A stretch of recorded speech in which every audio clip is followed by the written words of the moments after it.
Todos los meses, durante los periodos de luna nueva, compartiremos momentos de reflexión, entrevistas y meditación, tratando de fortalecer las manos de quienes hoy prestan un servicio en favor de la evolución humana y planetaria. Sintonías de unidad. Con la coordinación de hombres y mujeres de buena voluntad y miembros de la red de distribución de la Gran Invocación, en el aire de Mantra FM 91.9.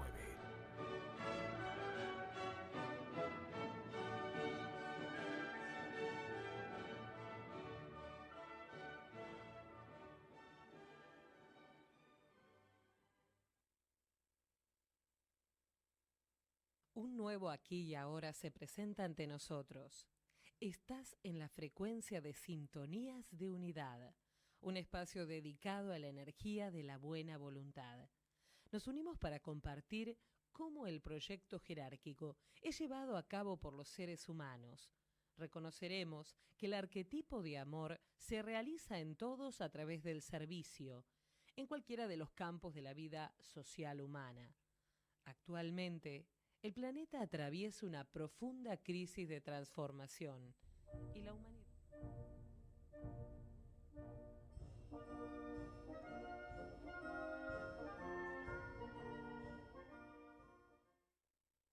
Comenzamos Sintonías de Unidad en este novilunio de Tauro. Que la luz liberadora de Buda, el amor infinito del espíritu de la paz y el poder indescriptible del avatar de síntesis restablezcan el plan de Dios en la tierra. Hola amigos, hoy celebramos el novilunio de Tauro. Agradecemos a Radio Mantra esta oportunidad y a todos los que hacen posible este programa. Los que forman el llamado nuevo grupo de servidores de la humanidad son extraídos de todos los sectores de la empresa humana. Se los descubre entre los trabajadores creadores y los industriales, en los hogares comunes y en las filas de los obreros. También hay científicos, educadores, médicos, religiosos e instructores espirituales, psicólogos, economistas y demás profesiones que ayudan a los que buscan a Dios y quieren comprender los misterios de la vida. Y sobre todo, anhelan que todos los seres humanos se liberen de las ataduras y los condicionamientos. En fin, hay servidores en todos los campos. En todos ellos se halla el espíritu de la luz y aman inteligentemente a sus semejantes. ¿Qué haremos hoy como grupo? En el programa de hoy vamos a presentar la vida y obra de Mónica Caballé Cruz, filósofa contemporánea española que reivindica el valor terapéutico de la filosofía, así como su valor práctico como camino que nos lleva a la liberación, paz y plenitud de vida. Basaremos este programa fundamentalmente en extractos de entrevistas a esta autora, en las que toca temas referentes al autoconocimiento, espiritualidad y no dualidad, siempre, como no, desde una perspectiva filosófica. Finalizaremos este programa con un espacio meditativo. Mónica Caballé, nacida en Las Palmas de Gran Canaria, España, en 1967, es doctora en Filosofía por la Universidad Complutense de Madrid y máster en Ciencias de las Religiones. Ha sido profesora de Filosofía Práctica y durante varios años ha coordinado en la Universidad Complutense de Madrid los seminarios de introducción filosófica al hinduismo y al budismo. Trabaja como filósofa asesora y es presidenta honorífica de la Asociación Española para la Práctica y el Asesoramiento Filosóficos, ASEP-RAF. Caballé es una de las pioneras en nuestro país de esta actividad. asesoramiento filosófico, que surgió en Alemania en los años 80 y ya se ha extendido por el mundo como una alternativa seria a la psicoterapia para ayudar a clarificar los problemas de la vida. Extracto de una entrevista de la revista digital Esfinge. Pregunta: ¿quién es Mónica Caballé realmente? Respuesta: te puedo describir cómo soy, qué hago, cómo vivo, qué me gusta, qué me conmueve, qué pienso y siento, cuáles son mis circunstancias, pero no quién soy. La pregunta quién soy nos conduce a un lugar que no puede ser pensado ni descrito, solo sido. Se corresponde con la vivencia de ser sin adjetivos, de ser presencia despierta, vida en expresión, capacidad de conocer, crear y sentir. Es la vivencia más directa e íntima de nosotros mismos. No necesitamos definirnos para ser en plenitud. ¿Qué la llevó a estudiar y difundir la filosofía sapiencial?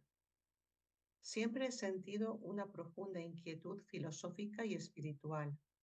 Estudié filosofía como parte del proceso de dar forma a esa llamada, a ese anhelo.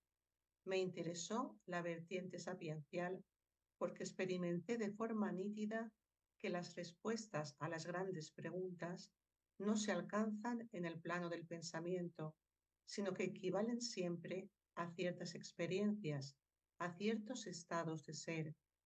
Y esto es lo que proponen las enseñanzas sapienciales. No nos ofrecen respuestas teóricas, invitan a una transformación.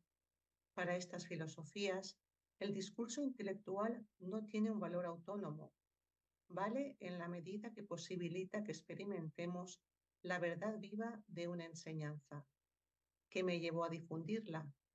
Todos compartimos lo que nos llena, lo que nos inspira, lo que amamos. Lo compartimos queramos o no.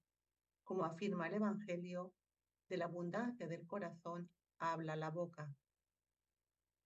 ¿Qué diferencias o similitudes hay entre la filosofía perenne, la filosofía esotérica y la filosofía sapiencial? La expresión filosofía perenne, en su acepción más reciente, porque no todos los autores han utilizado esta expresión en un mismo sentido, alude a la constatación de que hay claras semejanzas estructurales entre las enseñanzas sapienciales de distintas culturas, intuiciones análogas que se sustentan en lo que hay de perenne en la condición humana. La expresión filosofía sapiencial alude a la filosofía que no ha olvidado su significado etimológico, amor a la sabiduría, es decir, su conexión con los fines de la vida humana. Puesto que la orientación a la sabiduría nos concierne a todos, la filosofía sapiencial tiene una vocación claramente universal.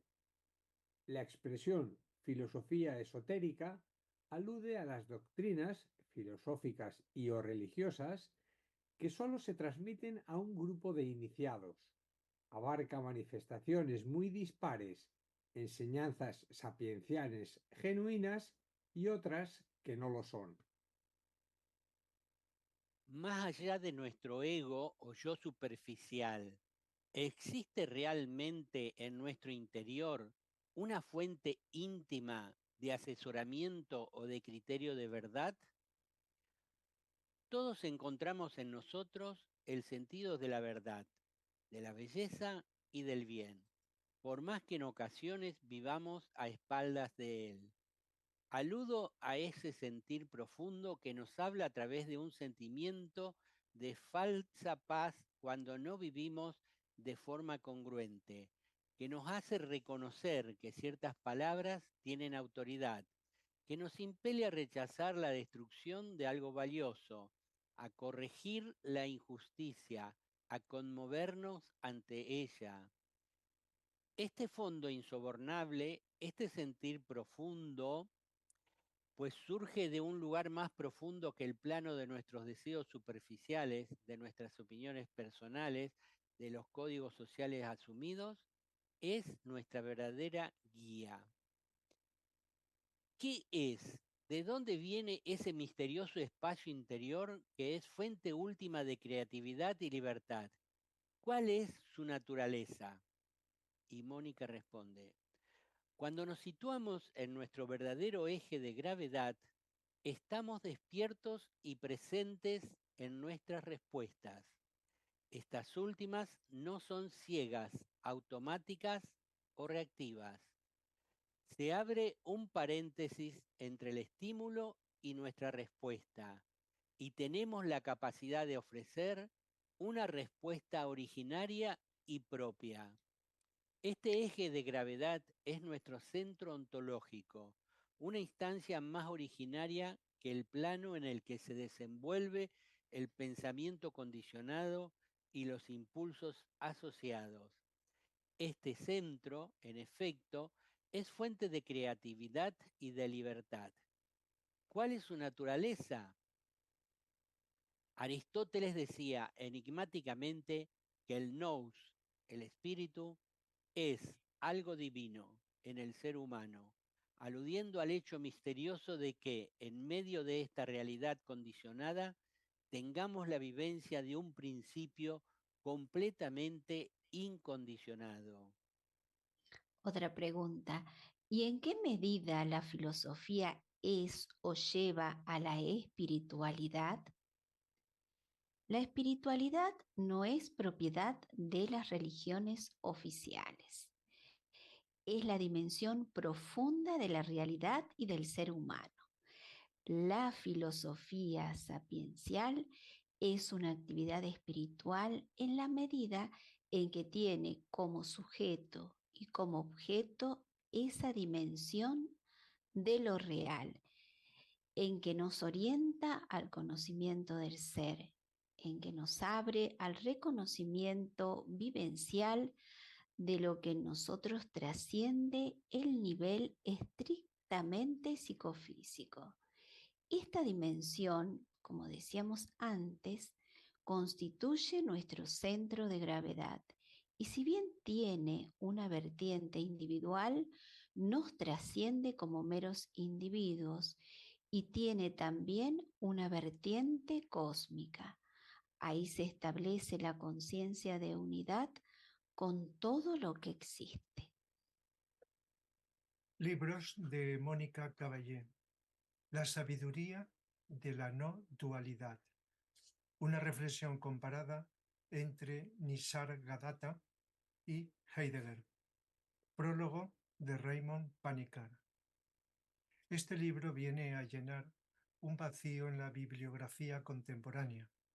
En primer lugar, es una iniciación rigurosa y accesible a la vez a una de las tradiciones de pensamiento más radicales de la India y de Oriente, el Vedanta Advaita, o Vedanta de la no dualidad, realizada al hilo de uno de sus más originales y destacados representantes contemporáneos, Nisargadatta Maharaj.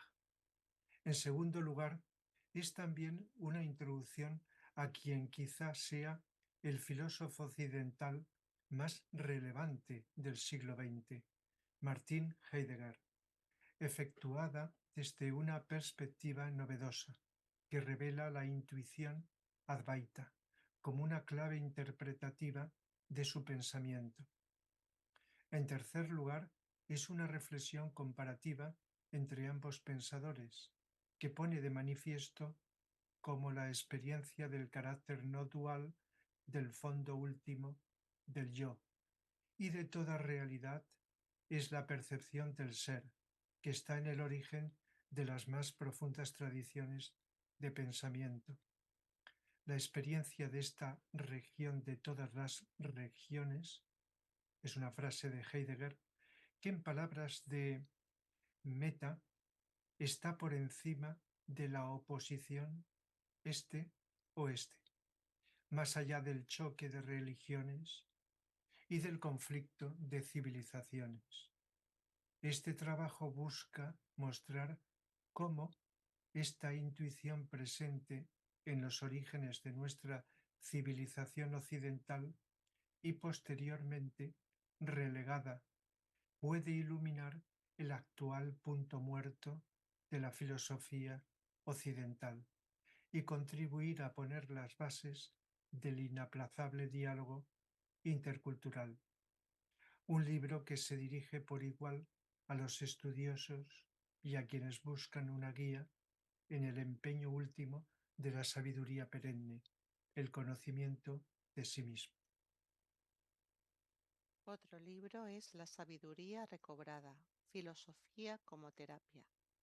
Parecen quedar lejos de nosotros aquellos tiempos en que la filosofía tenía un profundo impacto en la vida de quienes la cultivaban, cuando era una práctica que conllevaba toda una ejercitación cotidiana y un estilo de vida. La palabra filosofía ha llegado a ser sinónimo de especulación, de pura teoría, de reflexión estéril, y casi hemos olvidado que durante mucho tiempo fue considerada el camino hacia la plenitud y una fuente inagotable de inspiración para la vida práctica.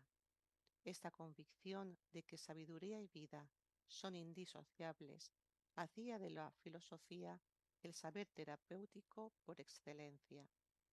Este libro es una invitación a conocer y cultivar esa sabiduría. Se dirige a quienes siempre han sospechado que la filosofía les sería útil, que debería ser algo mucho más relevante y directamente concerniente a la propia vida que a lo que se enseña habitualmente. Otro libro es El arte de ser, filosofía sapiencial para el autoconocimiento y la transformación. Este libro invita a iniciarse de forma práctica en el viaje del autoconocimiento filosófico y en el arte por excelencia, el de llegar a ser lo que realmente somos. Con este fin, retoma y desarrolla intuiciones centrales de las principales tradiciones sapienciales, revelando su potencial transformador y su capacidad para iluminar nuestra vida cotidiana.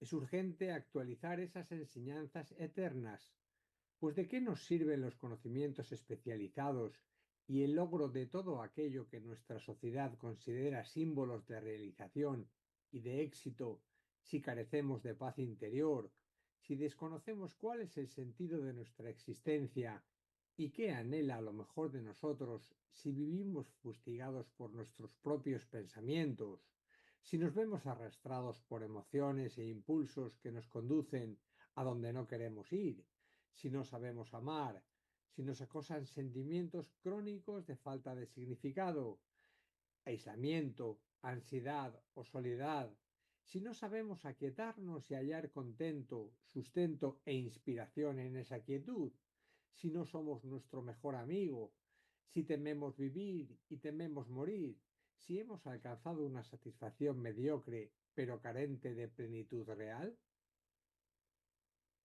Otro libro, El coraje de ser, la aventura del autoconocimiento filosófico.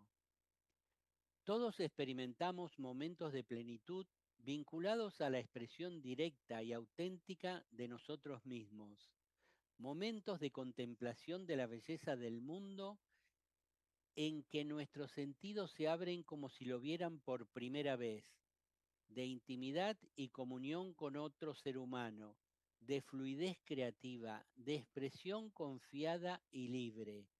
Estos momentos permiten intuir lo que puede ser una vida en la que no meramente se existe, sino en la que se vive en todo el sentido de esta palabra. Esta vida solo es posible cuando sabemos quiénes somos, cuando nos conocemos a nosotros mismos de modo experiencial, no cuando nos llenamos de ideas sobre nosotros, sino cuando nos asentamos en nuestro ser real, más allá de nuestras defensas, máscaras y falsos yoes. Este libro Es una invitación a adentrarnos de forma práctica en el camino del autoconocimiento sapiencial y más ampliamente en la vida filosófica. Busca inspirar y acompañar en la apasionante aventura de desnudarnos, reconocer nuestra vulnerabilidad para poder vernos y ser llenados. Solo esta desnudez lúcida da paso a una vida creativa y verdadera, una vida que no solo es una bendición para nosotros mismos, sino también para los demás y para el mundo. Mónica también ha sido coautora de varios libros como Hinduismo y Budismo, Introducción Filosófica, Psicópolis, Paradigmas Actuales en Psicología, La Filosofía a las Puertas del Tercer Milenio y otros títulos.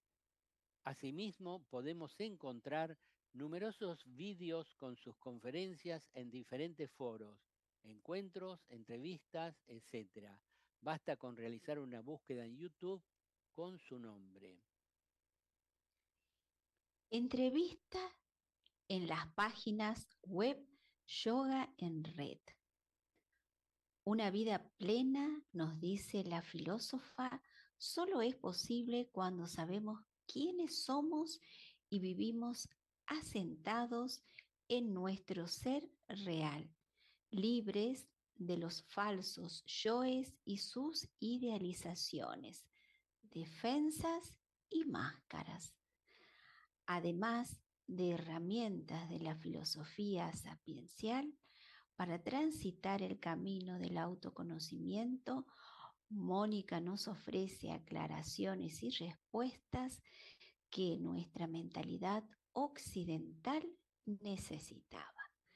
Queremos destacar tu trabajo, le dicen, tanto en tu nuevo libro, El coraje de ser, como en libros anteriores, de aclarar ideas y conceptos ambiguos, gastados o simplificados del lenguaje de la espiritualidad que se reproducen continuamente, creando en muchos casos confusión y en otros rechazo. Y Mónica dice, advierto como a menudo las instituciones sapienciales se terminen simplificando y reduciendo a clichés, algo que se ha acelerado con las redes sociales. Pero cuando se pierden los matices y las sutilezas, se pierde su sentido profundo. Estamos consumiendo de forma rápida mucha frase hecha, como si pudiéramos eludir el proceso de transformación personal que nos permite alcanzar una comprensión. En el coraje de ser, en efecto, introduzco muchas matizaciones y aclaraciones porque después de tantos años acompañando a personas desde el asesoramiento filosófico, veo los problemas que crea la mala digestión de la pseudo-filosofía y de la pseudo-espiritualidad. Este tipo de matizaciones me parecen muy importantes. Pregunta, quizás porque los occidentales nos hemos educado más en la cultura del razonamiento, de lo analítico, lo lógico. Es verdaderamente muy de apreciar tu trabajo de conciliar en el libro lo cognitivo e inteligible con otra dimensión más intuitiva. Mónica responde, la mente occidental, la filosofía académica, han desarrollado hasta el extremo la mente deductiva, analítica, y han tendido a relegar la intuición, la inteligencia del corazón. En el lado opuesto, y también en Occidente, nos encontramos con ámbitos supuestamente espirituales que devalúan la razón, pero ambos modos de conocimiento se han de dar la mano. Por supuesto, la maestra tiene que ser la inteligencia del corazón, pero la razón crítica ha de estar siempre presente. Este equilibrio me parece muy importante. Pregunta, Háblanos del no dualismo, del que escribiste un voluminoso libro. ¿En qué se diferencia el de la filosofía sapiencial del Vedanta y de otras tradiciones no dualistas? Mónica responde, la no dualidad es, en definitiva, la intuición de lo uno en lo múltiple. La multiplicidad se fundamenta en la unidad y la unidad se celebra en la diversidad. Esta intuición es central en todas las tradiciones sapienciales y espirituales, aunque se exprese con distintos matices y ropajes. Habrás advertido que en el nuevo libro no acudo a la expresión no dualidad. Hablo de conciencia de unidad. El viaje del autoconocimiento filosófico, afirmo, es un viaje desde la conciencia de separatividad a la conciencia de unidad. La expresión no dualidad a veces genera cierto debate intelectual, algo que no sucede cuando se habla de la conciencia de unidad como objetivo del camino sapiencial o espiritual, de la tarea del autoconocimiento filosófico. El autoconocimiento profundo nos permite volver a contactar de modo consciente con el fondo que nos fundamenta, el que nos unifica con nosotros mismos, con los demás y con la totalidad de la vida. Es al hacer pie en este estrato profundo del ser cuando se establece la conciencia de unidad. Este contacto nos otorga confianza básica. Podemos entregarnos y soltar porque no nos sabemos sostenidos y guiados por un fondo inteligente y benéfico. Pregunta. Ese sostén de la conciencia de unidad, de la presencia de la sabiduría interior, parece que podría equipararse a una idea de Dios. Requiere un acto de fe, de alguna manera. Mónica responde, lo importante no es cómo se lo denomine, sino la experiencia en sí. Pero yo no hablaría de fe entendida como la creencia en algo de lo que no se tiene evidencia, porque todos tenemos a mano una experiencia directa de esa dimensión. El otro día presenté un libro de Enrique Benito, oncólogo especialista en cuidados paliativos y acompañamiento al final de la vida, y él hablaba de que en situaciones de enfermedad terminal, primero se da la fase de lucha contra el diagnóstico. La persona no lo acepta, no quiere morir. Luego llega la fase de aceptación y después puede darse un tercer momento totalmente inesperado, la trascendencia. Pues bien, esta trascendencia inesperada se da en cualquier momento de la vida cuando hay aceptación profunda. Se descubre vivencialmente una dimensión inédita en la que hay paz, orden, belleza y sentido, incluso en medio de situaciones difíciles. Todos podemos experimentar este trasfondo de paz, de lucidez, de contento íntimo, cuando no resistimos la experiencia presente y vivimos con la suficiente profundidad. En mi trabajo de acompañamiento veo que esto se empieza a palpar cuando la persona acepta radicalmente su propia vida.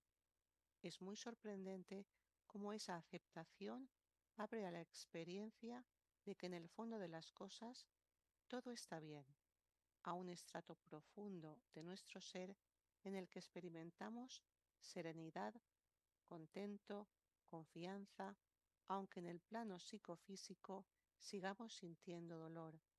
Esta experiencia viva nada tiene que ver con creencias. Le preguntan, ¿podrías explicarlo más? Y Mónica responde, hay una intuición presente en todas las tradiciones sapienciales, la de la estructura trina del ser humano, soma, cuerpo, la dimensión material, la dimensión psíquica, pensamientos, impulsos, sensaciones, emociones, etc. Y por fin, la dimensión espiritual, que recibe muchas denominaciones: conciencia pura, nous o espíritu en la Grecia antigua, principio rector en la tradición estoica, conciencia testigo en el Vedanta. No importa cómo le llamemos, ¿tenemos que creer en esta dimensión espiritual o tenemos evidencias de su realidad? Un ejemplo: podemos experimentar placer físico y divertirnos mucho, y a la vez sentir vacío espiritual. Podemos experimentar el dolor psíquico de un duelo y al mismo tiempo tener profunda serenidad. No hay contradicción entre estos sentimientos porque pertenecen a distintos estratos del ser humano. Por tanto, tenemos evidencias de esa dimensión espiritual que nos permite introducir distancia de perspectiva y no identificarnos con lo que acontece en nivel somático y psíquico. Otro ejemplo: tenemos la experiencia directa de nuestra propia conciencia.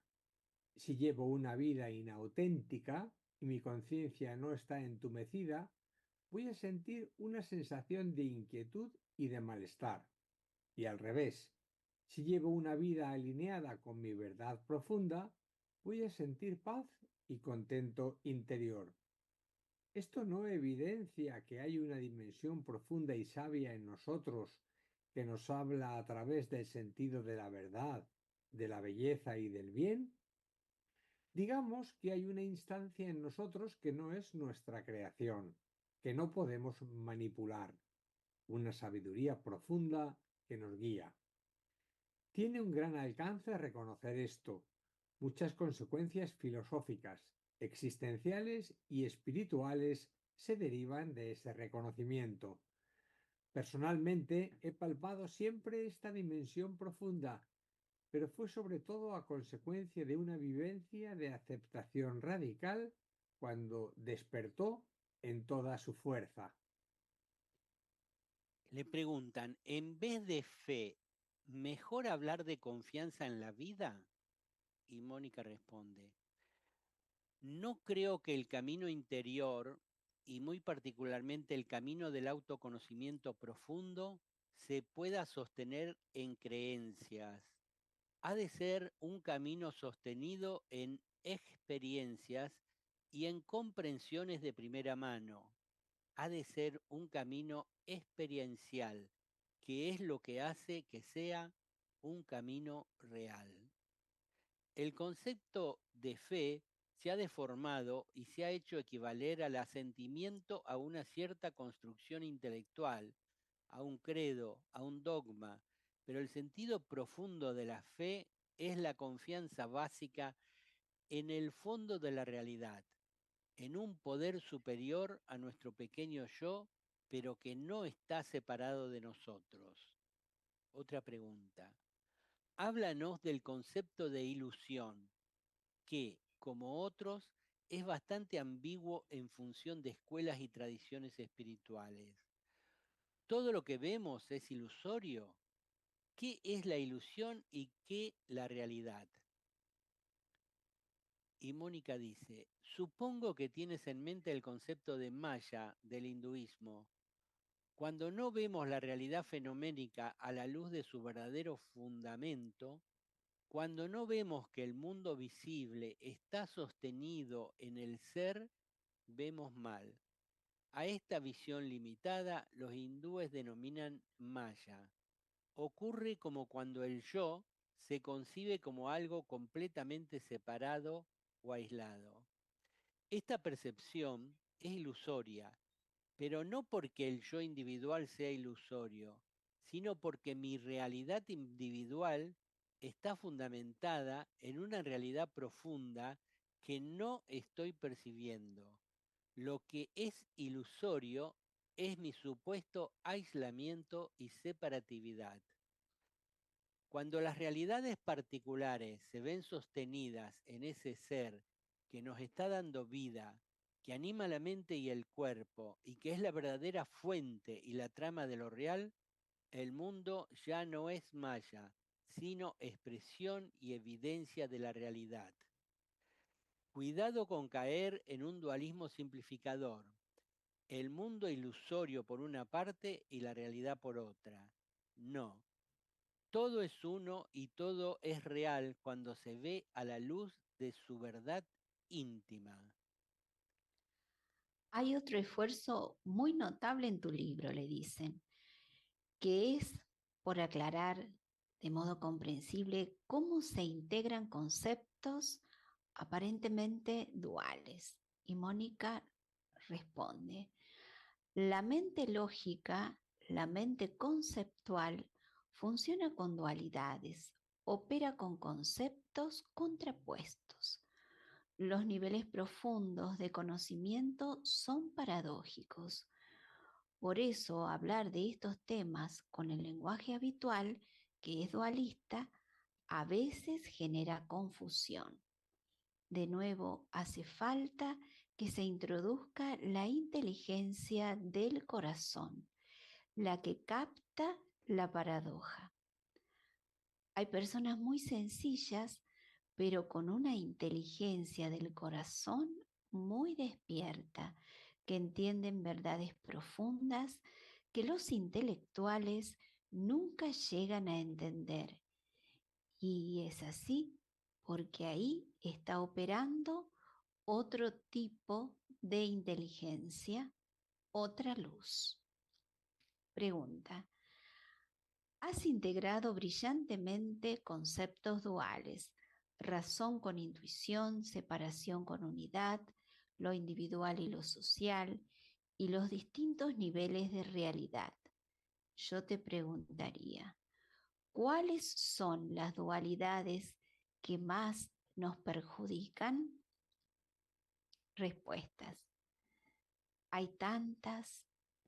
Me vienen a la mente la dualidad aceptación versus transformación, la creencia de que hay que optar por una o por otra origina muchos malentendidos, o la dualidad entre lo espiritual y lo mundano.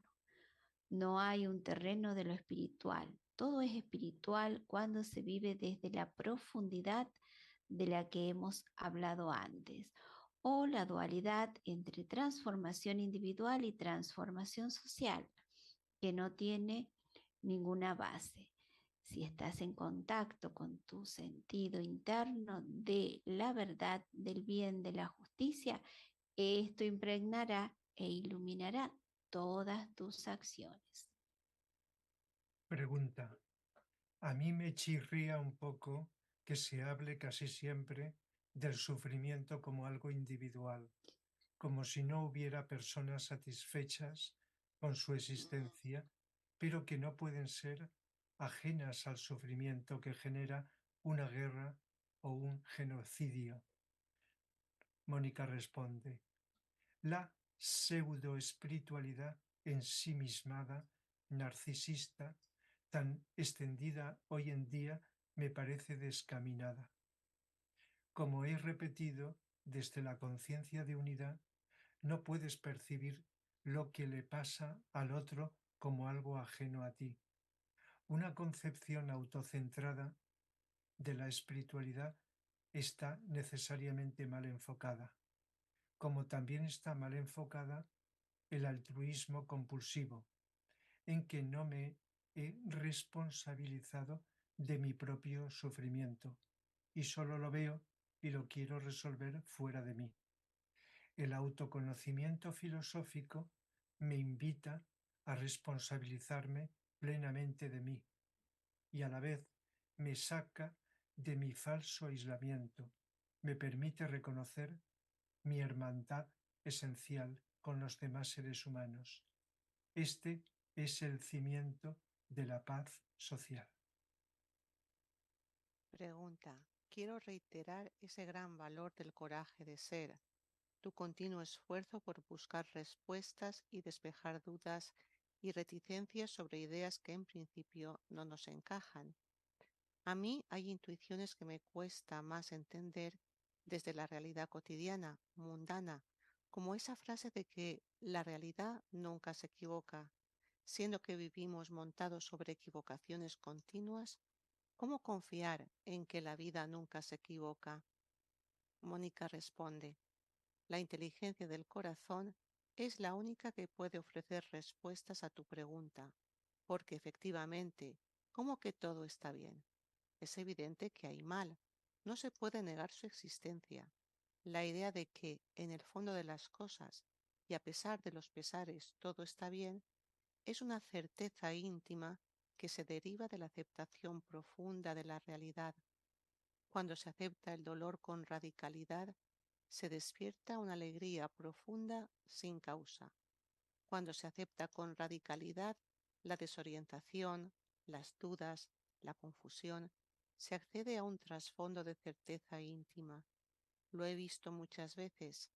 Tras la aceptación radical de la propia vida, de nuestra fragilidad, de nuestra impermanencia, del no entender, porque nuestra mente no está capacitada para entender el misterio de la vida, de nuestros límites, de nuestras dificultades, de nuestra impotencia ante tantas cosas, aflora una paz de una cualidad diferente, una sensación de orden y el convencimiento íntimo de que, en el fondo, todo está bien. Es como si, ante lo que nuestra mirada limitada percibe como un caos, la mirada amplia del corazón nos dijera, confía. Pero esto no hay que creerlo. No es una creencia consoladora que pueda servir para reprimir tu miedo, tu experiencia del sinsentido, del caos. No. Atraviesa tu experiencia hasta el final y mira a ver dónde te lleva. La experiencia tiene la última palabra. Le dicen, suena a amor incondicional a la vida. Y Mónica responde, así es, el sí radical a la realidad tiene un inmenso poder. Pregunta, la aceptación no es inacción. Supongo que no es quedarse en lo que sucede conviene y no me muevo de mi burbuja. Mónica dice, no, insisto continuamente en el libro en que la aceptación no equivale a la resignación. La aceptación no es inacción. Si me diagnostican una enfermedad terminal, que acepte el diagnóstico no significa que no investigue activamente sobre tratamientos nuevos y que no haga lo posible para revertir la situación. Puedo aceptar y ser proactivo. De hecho, es más eficaz la acción del que acepta, es más serena y lúcida, que la de quien no quiere asumir que está enfermo ni afrontar la enfermedad, pues actuará desde la ansiedad y la negación. Con la realidad exterior pasa igual. Si eres sensible y tu sentido de la justicia está despierto ante la injusticia, experimentas un dolor, en ocasiones un enfado limpio y un deseo de intervenir. Pero a la vez, se puede intervenir con serenidad si se acepta la condición humana. Somos ignorantes y donde hay ignorancia hay daño. Convivimos personas con niveles de conciencia muy dispares, algunas sumidas en la conciencia de separatividad, es decir, que experimentan que el bien de otro es contrario a su propio bien. Asumir que esta es la naturaleza de este mundo, que hay ignorancia y hay injusticias, lo que no significa que nos gusten, nos permite intervenir para cambiar las realidades injustas con mucha más lucidez y ecuanimidad. Ya no actuamos desde la ira o desde el odio. La aceptación no solo no es contraria a la acción transformadora, sino que es el verdadero fundamento de la acción sabia. Por eso hablo de la aceptación proactiva. Quiero escribir un texto sobre la acción política desde una mirada sapiencial. El sentido de la justicia intrínseco a nuestro ser nos impulsa a intervenir allí donde vemos injusticias, desequilibrios. No es posible habitar la conciencia de unidad y no sentir este impulso? Eso puede ser derivada de una cultura social mercantilizada, materialista e individualista.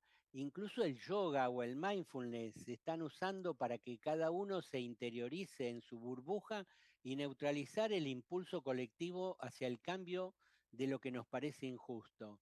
Y Mónica dice, totalmente, decía que el camino del autoconocimiento nos tiene que llevar al lugar en el que se establece la conciencia de unidad, el sentimiento de interdependencia, de no dualidad.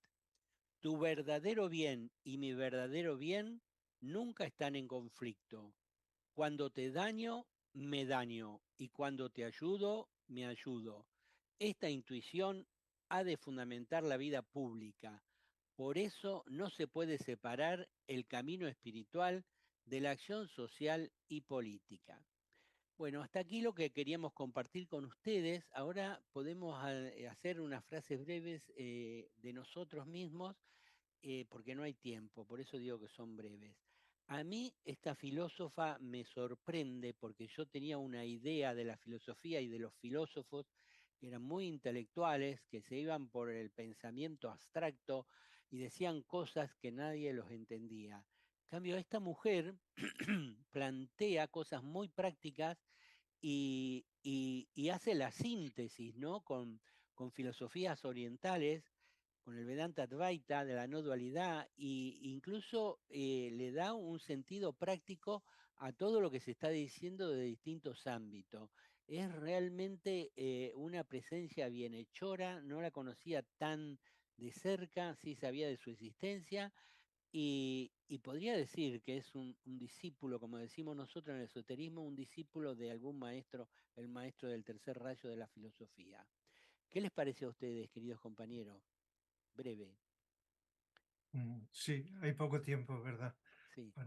Sí, a mí me ha resultado, no la conocía, pero me ha resultado muy interesante y muy curioso y muy cercano, ya que eh, tengo muy latente la filosofía desde siempre en mi interior, aunque me he dedicado a la psicología, pero y he visto y sigo viendo a la filosofía como una expresión de la psicología.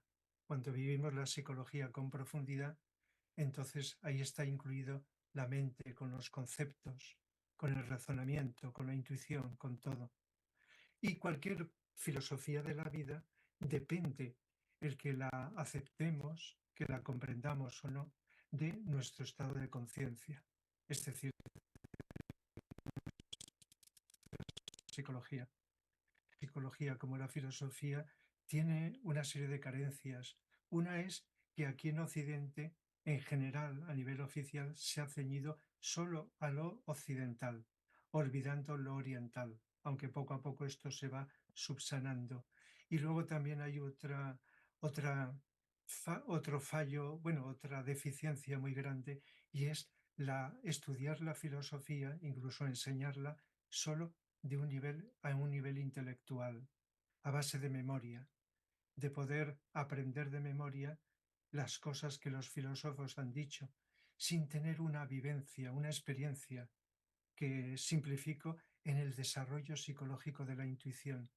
Y por eso a veces se rechazan grandes filosofías y se aceptan otras que son limitadas en función de las preferencias que se tiene.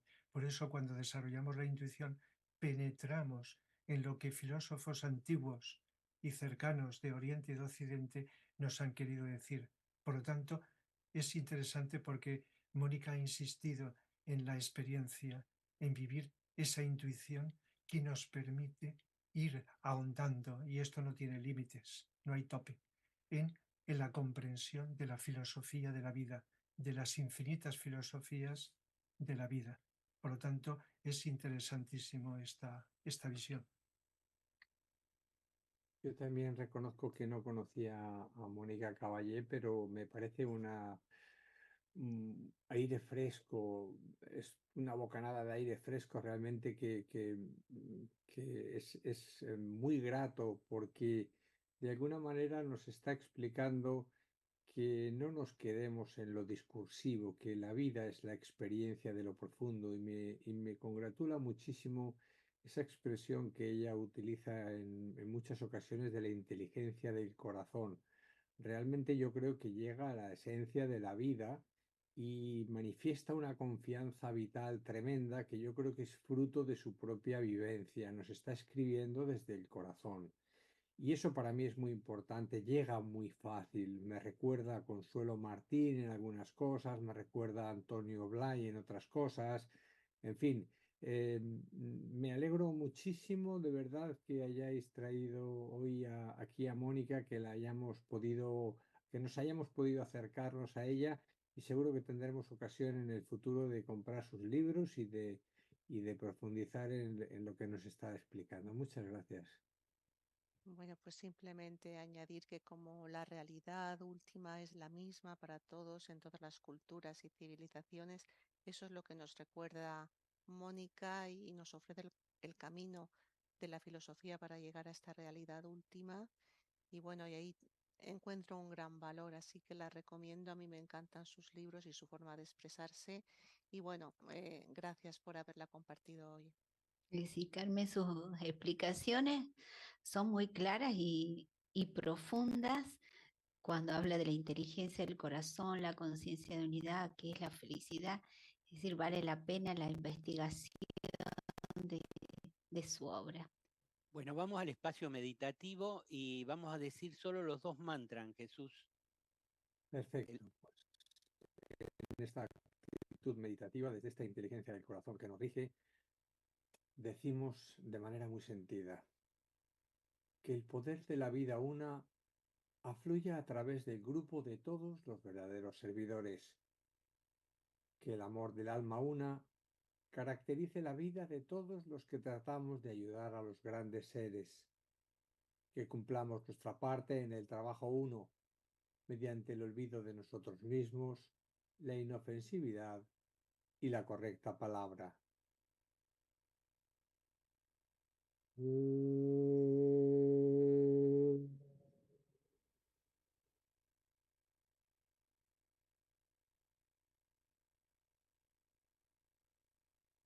A medida que pronunciamos la gran invocación, visualicemos la luz, el amor y el poder irradiándose sobre la conciencia humana.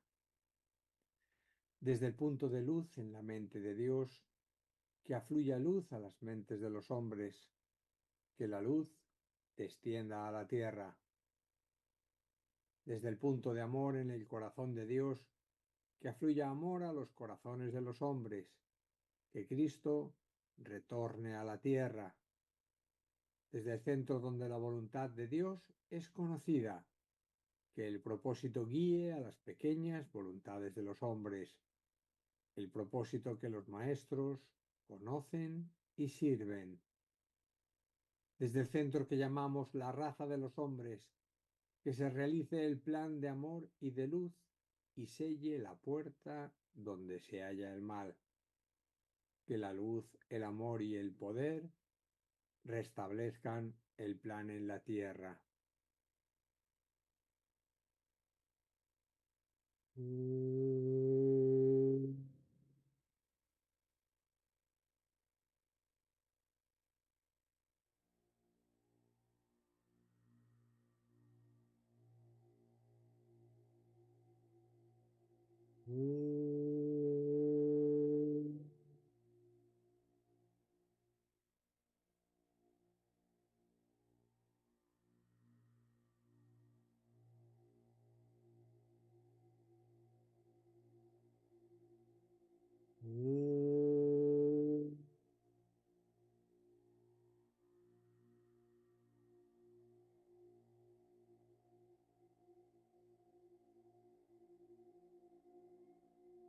Gracias Jesús por este espacio meditativo y antes de irnos queremos decirle que el próximo miércoles en el programa Sirviendo a la Humanidad el tema será los sueños lúcidos. Y bueno, hemos llegado al final, esperemos que el Mónica Caballé les haya gustado. Si quieren seguir viendo vídeos pueden mirar lo que se ofrece en pantalla y a ustedes les decimos hasta la próxima. Reciban todos un abrazo fraterno y mucho, mucho amor para todos. Hasta siempre.